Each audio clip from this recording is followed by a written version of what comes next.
Ya, kita lagi ada di pasar Pengumbu ya. Jadi kita kali ini bersama si bocil kita ya. Halo. Hai. Halo ya. Jadi pada video kali ini saya akan membahas terkait dari Sungai Tebing Abang di Rantau Bayur, mengungkap keterkaitan dengan pedagang Palembang dari 1974 hingga sekarang.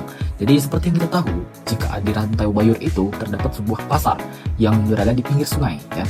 Namun pada dasarnya pasar ini bukan hanya pasar biasa, namun menjadi tempat ya interaksi sosial dan budaya serta ekonomi yang terjadi antara seluruh daerah yang ada di pesisir Sungai Musi pada daerah itu dan juga pedagang yang ada di Palembang.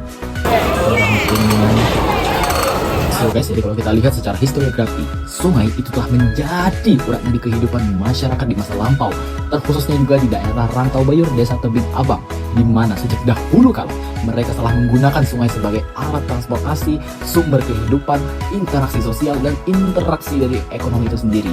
Bahkan sampai sekarang, di mana Indonesia telah menjadi negara yang sepenuhnya hampir ya 50% itu sudah berfungsi ke daerah darat atau jalan darat. Namun di Desa Tebing Abang ini, sungai masih menjadi nilai patokan masyarakat yang masih memiliki kekurangan akses terhadap jalan darat.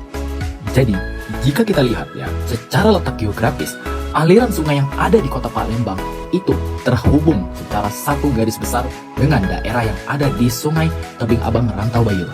Nah, berdasarkan hasil dari wawancara kami, ternyata para pedagang ini tidak hanya akan datang ke daerah Rantau Bayur, namun setelah mereka berdagang pada hari Sabtu, ya karena itu adalah jadwal mereka di daerah Tebing Abang, mereka akan melanjutkan perjalanan ke daerah Lematang sebelum akhirnya pulang ke daerah Palembang. Namun, jika kita lihat kenapa pedagang Palembang mau memilih daerah Rantau Bayur sebagai tempat berjualan mereka atau berdagang, hal itu tidak dilepaskan dari kekurangan akses yang dimiliki oleh beberapa masyarakat. Mereka yang merupakan warga asli daerah pinggiran sungai itu biasanya jarang sekali untuk berangkat ke kota karena jarak yang sangat jauh. Dan bagi mereka, pasar Tebing Abang jauh lebih praktis dan juga lebih efisien. Mereka sering menggunakan perahu untuk bertransportasi dan membeli atau memborong dagangan dari pasar untuk dibawa ke toko yang mereka miliki. Para pedagang di Palembang ini menggunakan perahu tongkang ya sebagai alat transportasi mereka dari daerah Palembang hingga menuju ke pasar Tebing Abang dan kembali lagi ke daerah Palembang.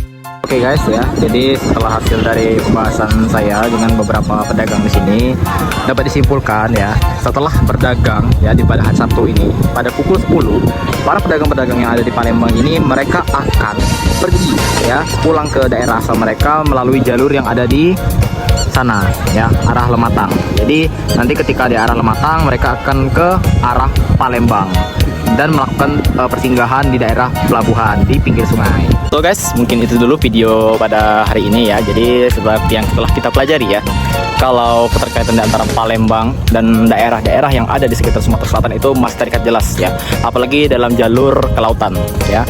Mungkin hanya ini yang bisa saya sampaikan dan semoga kalian bisa mengerti dan memahami apa yang telah saya sampaikan dalam video ini, dan semoga video ini juga bisa bermanfaat untuk teman-teman semua. Mungkin kita akan tunggu lagi di konten selanjutnya. See you next time guys.